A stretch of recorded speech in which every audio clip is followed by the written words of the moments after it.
I'm going to kill you for everything that you've done to me, for the times you've made me feel useless and small, for the times that I will never forget, and for the times that I will never forget. Harley Quinn, Birds of Prey. Harleen Quinzel, eventually turned Harley Quinn, is a fictional character from DC's animated universe who started off as a renowned psychiatrist with a promising career ahead of her, who transformed into a felonious, codependent sidekick, and eventually metamorphosed into arguably one of the most badass anti heroes in comic book history.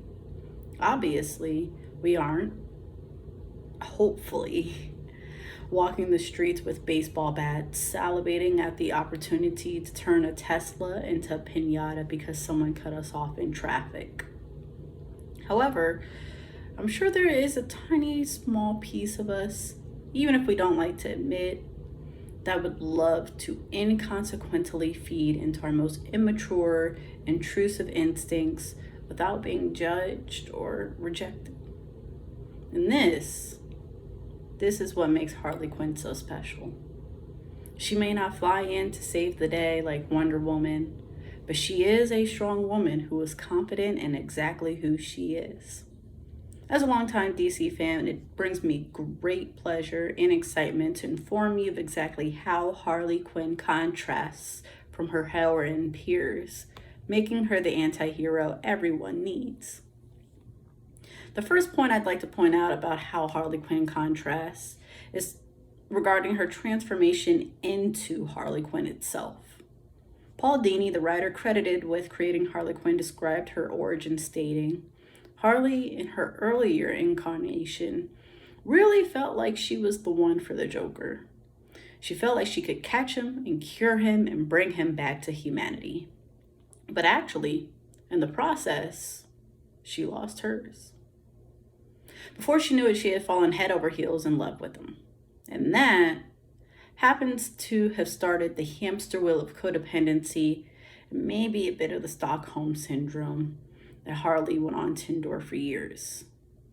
Now, I haven't, and I pray you all haven't, endured a relationship nearly as toxic as Harley Quinn's, yet in some way I bet we can all somehow relate.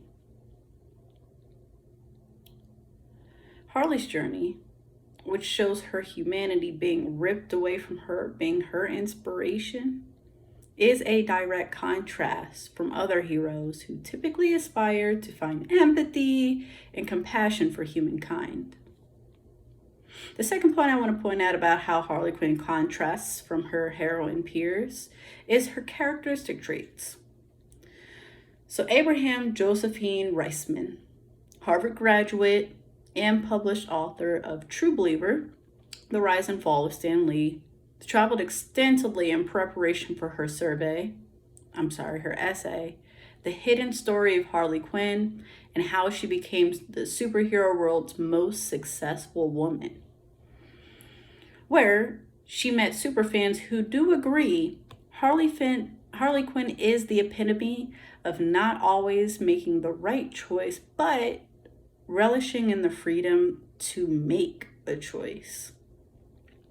One such fan, Elise Archer of Australia, noted, Harley has helped her through her own battles with PTSD and clinical depression. She was adamant that Harley was one of the most important feminist figures in superhero fiction, not in spite of her shortcomings, but because of them. Harley is not only a physical hero, but a mental and emotional superhero as well. While most superhero archetypes often focus on their supernatural abilities and they make that the hallmark of their identity, Harley Quinn contrasts from this standard because she doesn't have superpowers. Heck, she rarely ever has stability. But she does have the same 24 hours a day as the average person, and she is mindful that she spends each and every single one of those remaining true to herself. The third point I want to use to show the contrast between Harley Quinn and other feminist superheroes is the events in which Harley Quinn saved Gotham and the world at large. We are all aware of how Harley Quinn, played by Margot Robbie, became a household name after taking responsibility for saving the world in DC's 2021 Suicide Squad. With some encouragement from Amanda Waller, played by Viola Davis, she showed the world what some tenacity, flexibility, and human kindness, if given the choice, can truly be in the face of danger. Kelly Knox, DC writer, shares, "There's something to be said about confronting your problems instead of running away.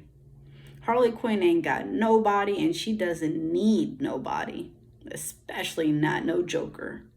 She is a self-rescuing princess, thank you very much." And there's something we can all take away from that. Most heroes have a sense of leadership and roles. The strongest lead, and the upcoming promising talent follow. Take Donna Troy and Diana, for example. You have Wonder Woman and Wonder Girl. But Harley can contrast from this because she does not wait for a superhero stronger than her to swoop in. She does not take orders, and she definitely does not fall in line. Harley Quinn is often misunderstood, but when you take a deeper look, she's really the anti-hero that gives the most bang for her buck. Praise for her ability to reject the stigma of mental illness and unapologetically be true to her own desires, Harley Quinn has become an icon, and which has become DC's most profitable girl boss and has arguably been one of DC's most beloved comic book characters. So, if anything were to happen here in Phoenix and we needed a hero, I would not hesitate to call Harley Quinn because she's going to crush it and have some charisma while getting the job done. As her creator Paul Dini quoted in an interview to celebrate the 25-year anniversary of Harley Quinn, "When there's injustice done and someone gets away with something, we all would love to be Batman for a few minutes and hunt that person down." Well, Harley's kind of the same way, except she does it with humor, ambition, and a really big hammer. Thank you.